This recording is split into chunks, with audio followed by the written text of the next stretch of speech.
about to hear is true. Only the names have been changed to protect the innocent. NBC brings you Dragnet.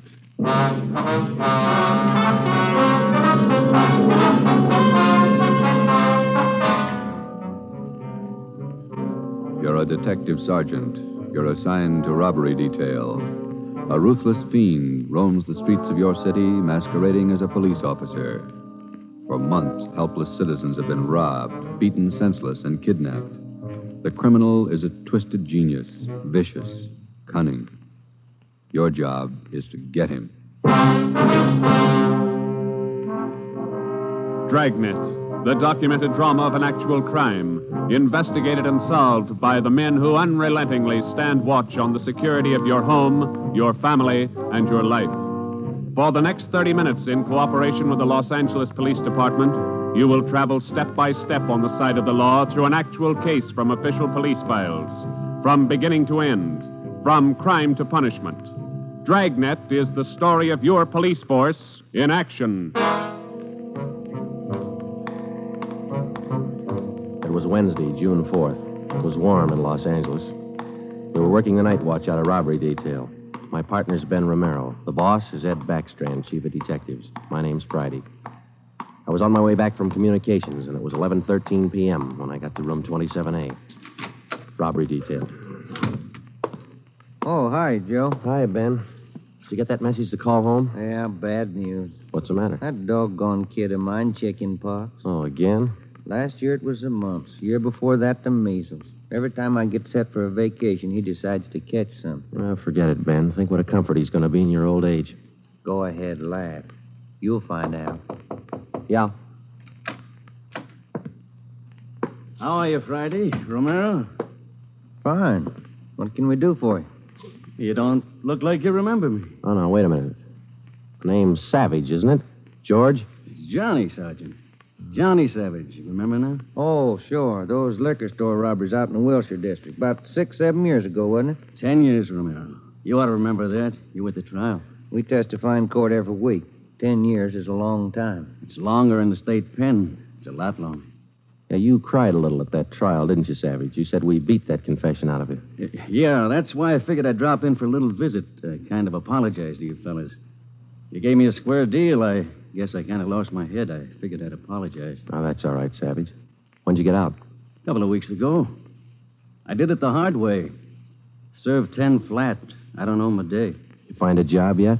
Yeah, Friday. I'm working nights. What kind of a job? Laborer in a warehouse, south end of town. Good. You decided to level? 10 years in prison's a long time. You learn a lot of things. Nights are long, you think a lot. You get things straightened out. I hope you mean that. Sure, I mean it, Friday. I've got everything straightened out. I know who my friends are, and I know who to watch out for. You sound like maybe you're on the right track. I got it figured, Romero. Not like you two fellas. You caught me red-handed, and you sent me up for 10 years. Well, you did all right, Savage. 5 armed robberies. You got off pretty easy. You got a break, Savage. Make the best of it. Sure, I'm not kicking. 10 years, a real break. That's right. Well, just dropped in for a little visit. Maybe I'll see you fellas sometime. All right, Savage? Keep your nose clean? Sure. No hard feelings. No. You just took 10 years of my life, that's all. There's no such thing as a man going through prison without changing. And Ben and I have seen him switch in both directions. Some men learn their lesson after they land behind bars, and when they're released, they turn into good citizens. Johnny Savage was sour. We made a mental note to check him out later on, and then we went down to the record bureau and pulled his coming out mug. That's about all that we had time for, because about an hour later, we started to get busy. Hot shot, Joe. Grab it. On the corner of Selma and Naples, the drugstore, 211 and probable attack. On the corner of Selma and Naples, 211 and... What you got, Joe? Selma and Naples, 211 and attack. Come on.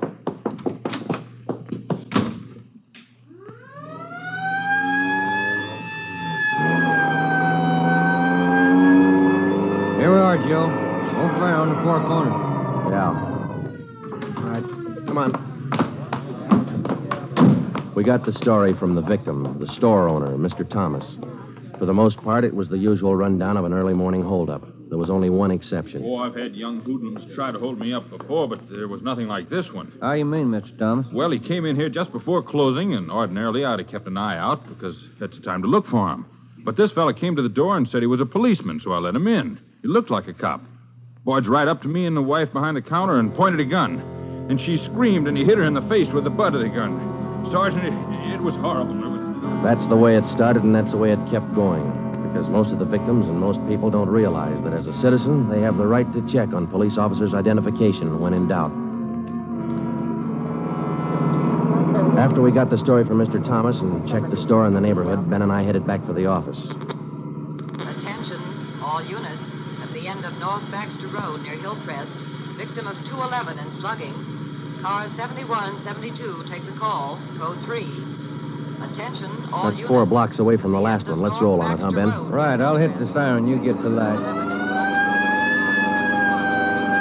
By the time Ben and I got up to the end of North Baxter, the men from car 71 were already there. The victim was telling his story. His face looked like it had been through a meat grinder. We're just shifting the car into second to make the hill when I hear this siren behind me, and I see this red light flashing in the side view mirror.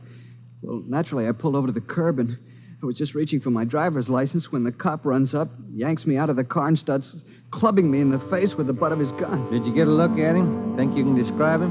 No, I'm afraid not. He swung me around and kept me staring into that red light on his car all the time he was beating me. After a while, everything just went black. When I woke up, my wallet was gone, all my money's... 45 minutes later, Ben and I were interviewing the third victim, a young housewife out in the Wilshire district. Same trademark. I tried to tell him, Sergeant. I tried to tell him I didn't have any money, but he wouldn't listen. He kept holding me by the throat and beating me with his fist like he enjoyed it. Beating me. Yeah, all right, Mrs. Jameson. Could you tell us how he got in the house? He came in the front door and rang the bell. I opened the door, but I left the burglar chain on. He said he was a policeman. So when he demanded I open the door all the way, I did. Then he grabbed me. And you can't describe the man for us, Miss Jameson? He was tall, and he had dark hair and big hands. That's all. It was like a nightmare. A horrible nightmare.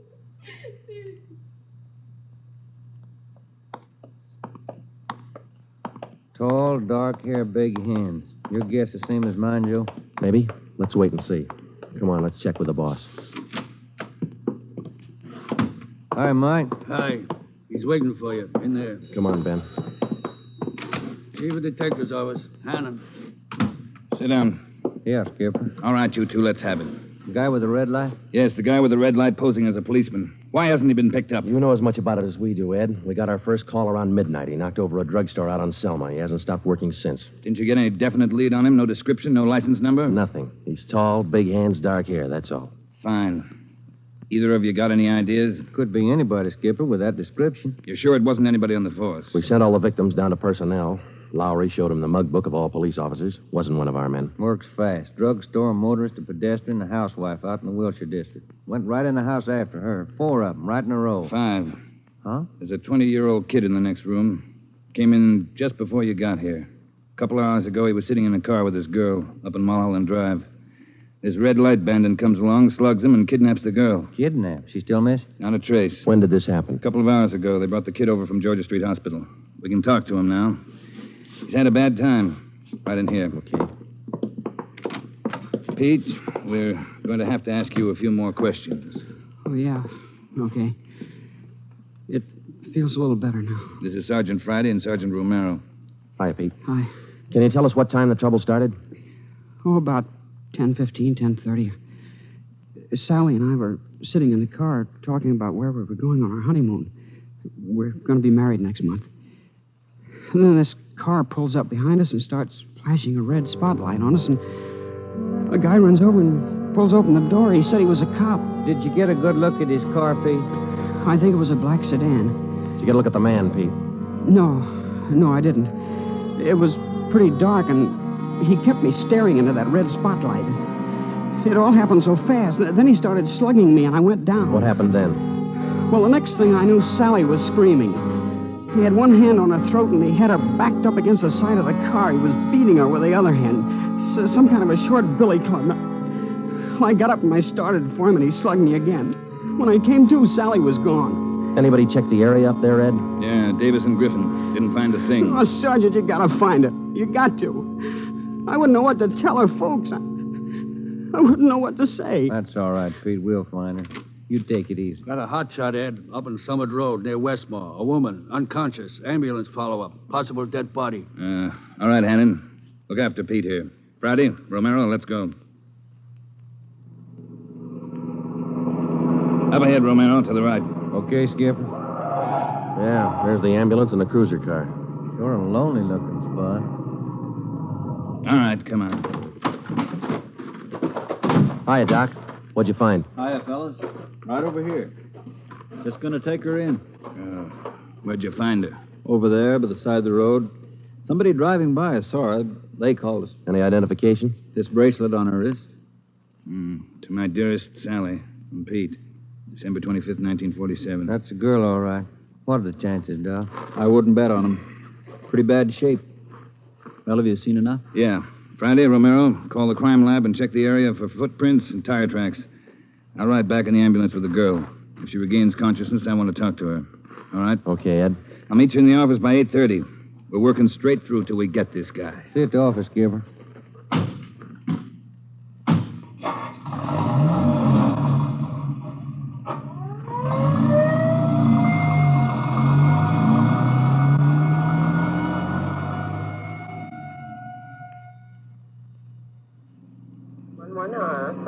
What time you got, Ben? 7 minutes to 4. Long night. Hey, that car up there ahead. Let's take a look at it, huh? Black sedan. Hey, look, he's flashing a red spot on that convertible. Come on.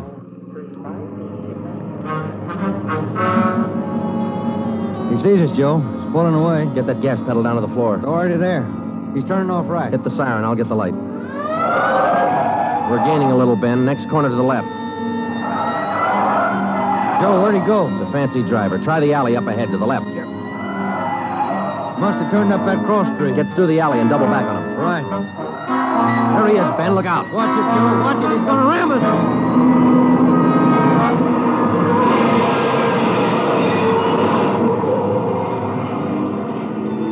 We got hit just in front of the rear bumper. Our car was forced into the curbing and it turned over. He was real lucky. He kept right on going. But this time, Ben and I were sharing the luck.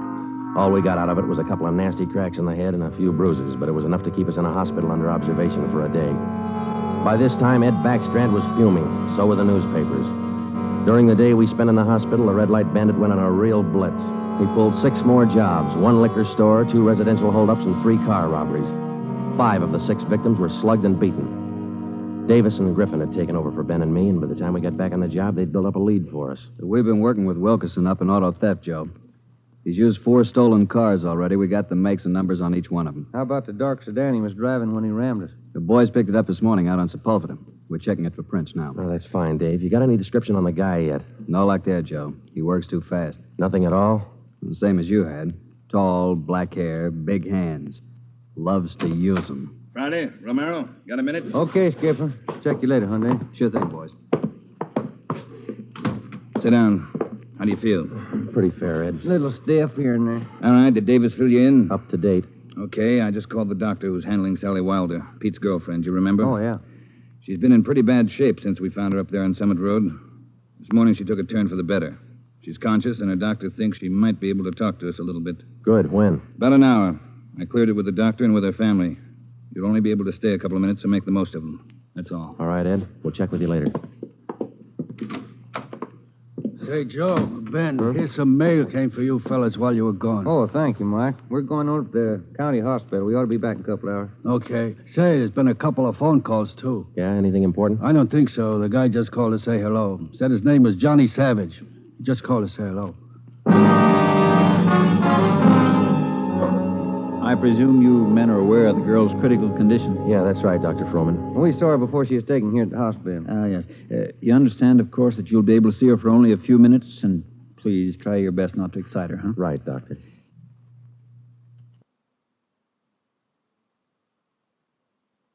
Sally isn't able to talk. Bad mouth and face injuries, So your questions will have to be answered simply yes or no and nod of the head. Okay, we got you. We only have a few questions, and we want to know if she can identify the man who beat her from these pictures we've got here. All right, Sergeant. This way, please. Thank you.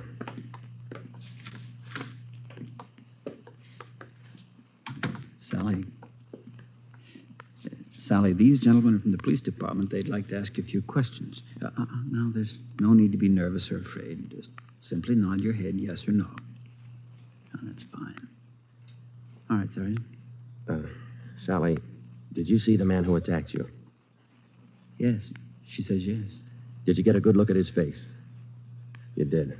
All right, Sally, now you can answer these three together. Just yes or no. Was he tall? Did he have dark hair? Did he have large hands? He did. Ben. Oh, yeah, Jim. Hand me the folder. Yeah. Here you are. Thanks. Now, there's just one more thing, Sally. I'm going to show you some pictures. Now, take all the time you want before you make up your mind about each one. If you recognize any one of these men as the person who attacked you, just nod your head, all right? All right, it's fine. Good. Here's the first one. No? All right, here's the next one. No. How about this one? No? All right, here's another. Do you recognize him? This was the man? Are you sure, Sally? Thank you. That's all. Let's go. Did you find what you wanted, Sergeant? Yes, Doctor, we did. Here, it's this one. Nice-looking chap. Who is he, Sergeant? His name's Savage, Dr. Froman. Johnny Savage. When we got back to the office, we checked in with Ed Backstrand. In 5 minutes, an all-points bulletin and a full description of the suspect was broadcast to every radio car, every motorcycle officer, to every sheriff and law enforcement agency in Los Angeles and Southern California. By nightfall, the manhunt was on. More than a dozen extra patrol units were called in for duty that night, and when they pulled out of the police garage, the name, the picture, and the full description of Johnny Savage was in the possession of every officer. The same for the patrolmen, whether they walked a beat downtown or out in the residential areas. The picture of Johnny Savage went with them. Everything was done that could be done. On the second night of the manhunt, far out on the edge of town, Johnny Savage, the red light bandit, got his 12th victim, a 63-year-old storekeeper. Attention, all units. 939 Markham Street, near Clark. 211 and slugging, code 3. Ambulance dispatched. All units. 939 Markham Street, near Clark.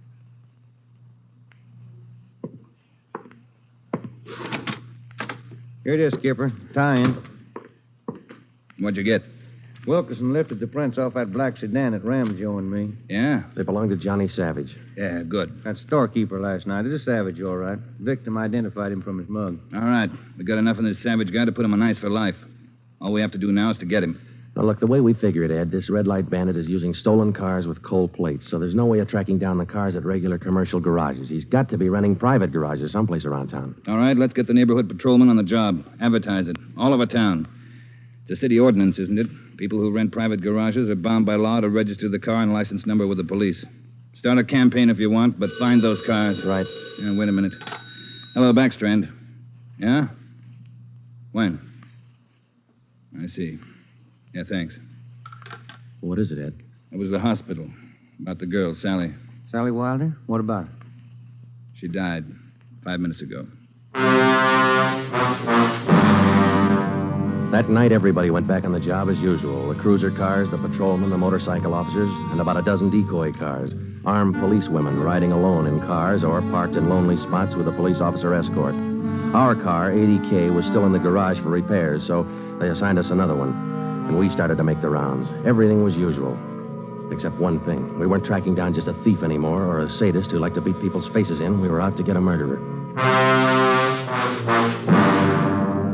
It was a perfect night for the suspect. Dark, no moon. I gave Ben 2-to-1 odds, and I put up $5 that we'd get Savage that night. I lost the $5. We cruised until 7 the next morning, but there wasn't even a nibble.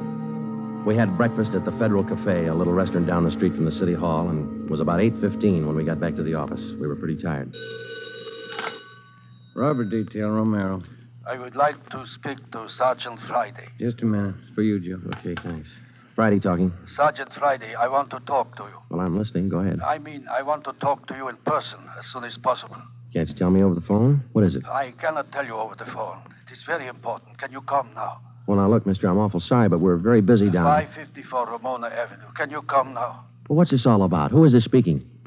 My name is Carl Savage. My son's name is John.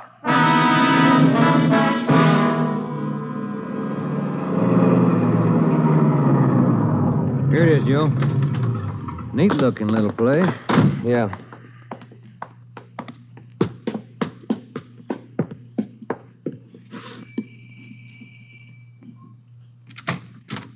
Yeah? I'm Sergeant Friday. You Mr. Savage? Yeah, come in. Okay. This is my partner, Sergeant Romero. How do you do? I will be brief, gentlemen. I am the father of John Savage. I wish for you to catch him. I will help you. I noticed the name on the mailbox outside, Mr. Savage. Changed your name lately? I changed my name 10 years ago when John first got into trouble. My own name I had to change. The shame. Always from him, my son. Shame. Mr. Savage, has your son been home since he got out of prison? Yeah, many times to ask for money. I would not give him any, so he struck me. Last night I read in the newspaper the little girl he beat up. She is dead. Then I make up my mind. Do you know where your son is now, Mr. Savage? Not now, no. But our garage has a car in there. It is not his, I know. Also in the garage, I find many license plates. I find spotlights with red glass lens. But you don't have any idea where we could find him. No, but he will come back. He always comes back for money. We're going to station an officer here in the house, Mr. Savage. Anything you want, if it will catch him. He's bad, Sergeant. Like something poison. All through, he's bad. See a sewing basket over there, Mr. Savage. The wife live here with you? 10 days ago, before this starts, I bury Gertrude, my wife, his mother. Sergeant, for 10 years she is sick, but for 10 years she stays alive to see him from prison. 10 days ago, she died. He did not even come to the funeral. Did your son have any idea that you might call us? No, I don't think so. But when you catch him, give me a gun. With my own 2 hands, I will kill him. Johnny Savage. Before we left, we called Ed Backstrand and we brought him up to date. He sent 3 detectives out to relieve us, Davis, Griffin, and Marsh. We told them to keep an eye on the house and the stolen car in the garage. That night after dinner, Ed Backstrand, Ben, and I went out and relieved them. We parked the cruiser car in the garage next door, and then we took up our posts. Carl Savage had a light supper, and then he went to bed about 9. The 3 of us sat at the front windows in the darkened house, and we waited. Ben kept his eye on the garage. Outside, across the city, the manhunt continued as usual. 3 hours went by. The waiting got monotonous. Friday, Romero, look alive, will you? Oh, yes, Skipper. I'm sorry. That clock's enough to put anybody to sleep. What time you got? 12:23 a.m. Thanks. The clock kept ticking. We were tired. We took turns keeping each other awake. At 10 minutes past 2, I looked at my watch, and then I settled back and tried to find some kind of a comfortable position. They started so faintly, it was just like the ticking of the clock. Same rhythm. And then they came closer, and the sounds got out of rhythm. Backstrand's head came up with a snap. Friday, Romero, you hear that? Yeah, Ed. Get up to the window, watch the curtains. You see anything? Yeah. Yeah, somebody's coming. Savage? Can't tell. Wait a minute, he's slowing down. He's going up the driveway to the garage. He's going inside. That's him. Come on. Watch it, he spotted us. He went over that fence into the yard. There he is, Friday. You hit him, Joe? Maybe. He's going for the street. He's headed for that car, Ed, that sedan up on the corner there. Yeah, Romero, go back and get the car. Right, Skipper.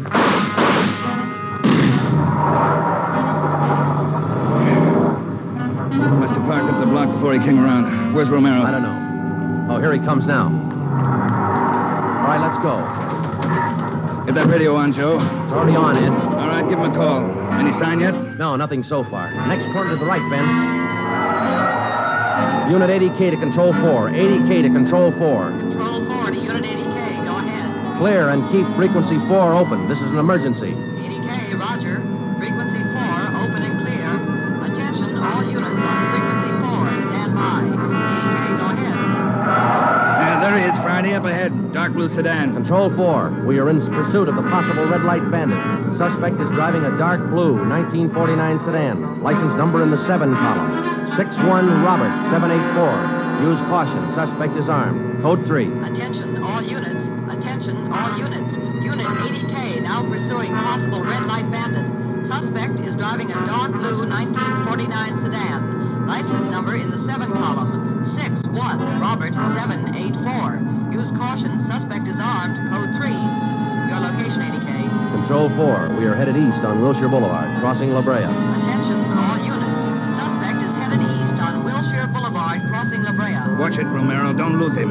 I see him, Skipper. Control 4, still pursuing red light bandit. Headed east on Wilshire, now crossing Rossmore. Attention, all units. Suspect is still headed east on Wilshire, now crossing Rossmore. Suspect is armed. Use caution. Code 3. That truck pulling out up ahead. Hit the siren, will you, Skipper? Yeah. Hold on, it's a tight squeeze. Gaining on him, Romero. A lot of traffic up ahead. He's got to slow down. Control 4, suspect headed east on Wilshire, crossing Western Avenue, closing in. There he goes. Took a right down Sherman Alley. It's a dead end. Yeah. Control 4, suspect turns south into Sherman Alley, closing in on suspect. Attention, all units. Suspect has turned south into Sherman Alley. Suspect is trapped. Converge on Sherman Alley. There he is, Skipper. Pulling up ahead. He's jumping out. All right, take the mic, will you, Ed? Here. Come on, Ben. I'll direct the other cars in. If you need help, holler. Right, Skipper. All right, which way to go, Ben? Down between those buildings. Come on. He's starting up the back fire escape. All right, keep him busy. All right, Savage, come on down. He wants to go to Roughwood. One more chance, Savage. Come on down. No use, Joe. He's heading up for the roof. Come on. He climbs like a monkey. Come on, let's get him. Yeah, all right. Here, I'll give you a hand. Here's the roof. All right, where'd he go? I don't know. Let's spread out. All right, Savage, you're through. Throw your gun out and come out with your hands up. Watch it, Joe. He's running for the edge. He's going to jump. I'll get him. All right, up, guy back here. You lousy copper, you dirty, lousy cop. I'll kill you, man. You're through, Savage. You're through.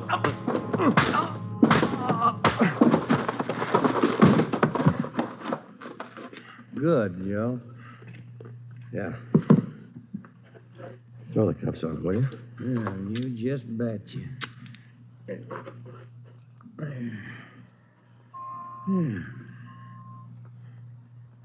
You want to smoke? Yeah, I can sure use one. Thanks. Quiet up here. Yeah. I was just thinking. Well? Carl Savage, this guy's father. Mm-hmm. What about him? Nothing. What would you do, Ben, if your son was a murderer?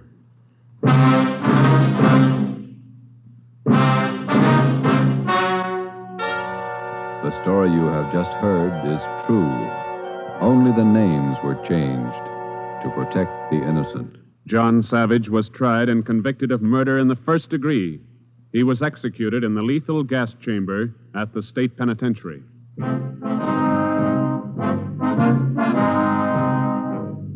You have just heard the sixth in a new series of authentic cases from official files.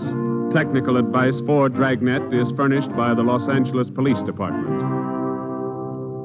Tonight's program is dedicated to Patrol Officer Robert Steele of the Montana State Highway Patrol, who on the morning of November 2nd, 1947, gave his life so that yours might be more secure.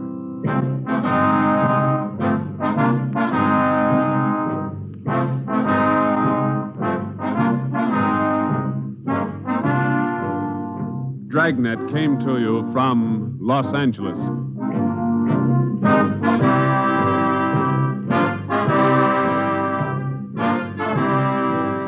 This is NBC, the national broadcasting company.